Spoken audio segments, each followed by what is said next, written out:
So we're looking at the Madewell website. This is July launch. It's June still right now, but we're looking at the July launch.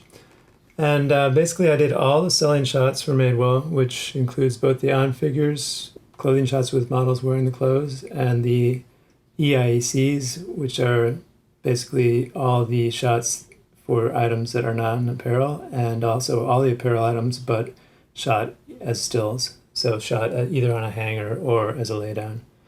Obviously, my main emphasis was the on-figure shots, and from that I began doing also the new arrival shots, which are shot in a more editorial style. We started shooting them in the same lighting style, so that made things a bit easier and a bit more integrated.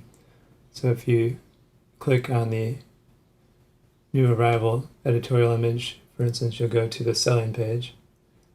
And the selling pages, of course, are more static poses. They're basically just trying to show the profile of the clothes. The styling is pretty loose, which is, of course, part of the Madewell brand, which is a younger crowd with a price point to match. But the clothing, I think, is really good for that demographic, and I think they do a great job with clothes, especially shirts like this, and dresses and skirts. They really seem to do a good job overall. I mean, really, I loved working on Madewell as far as the products go. I thought they had really good product. It was always a pleasure just to make sure the products looked as accurate as I could make them. I would often get samples from the merchants and use a light table to match the density and color as much as possible.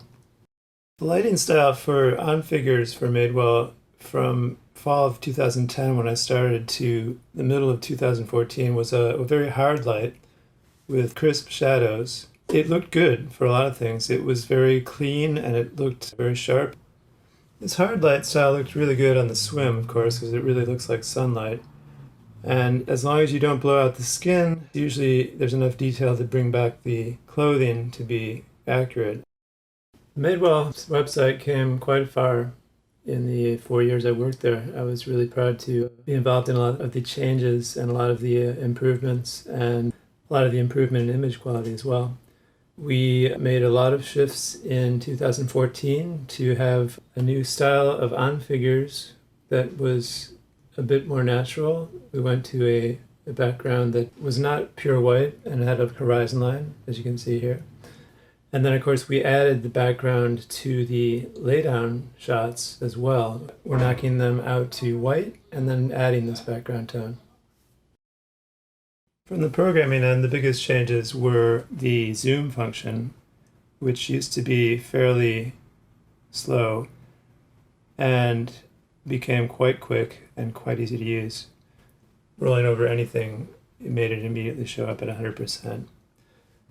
And the other, of course, was the addition of swatches for every item that had more than one color.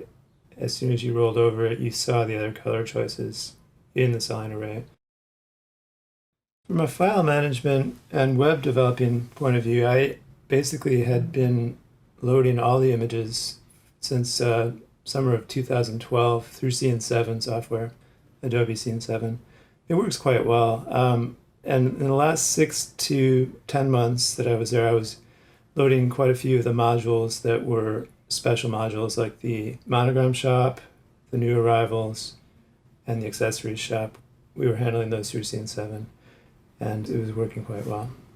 Especially in the last 6 months that I worked at Madewell, I was doing quite a bit of interaction with the creative team when I started loading the branding shots as well as the selling shots, and had something to do with how they were developing the modules and loading the images.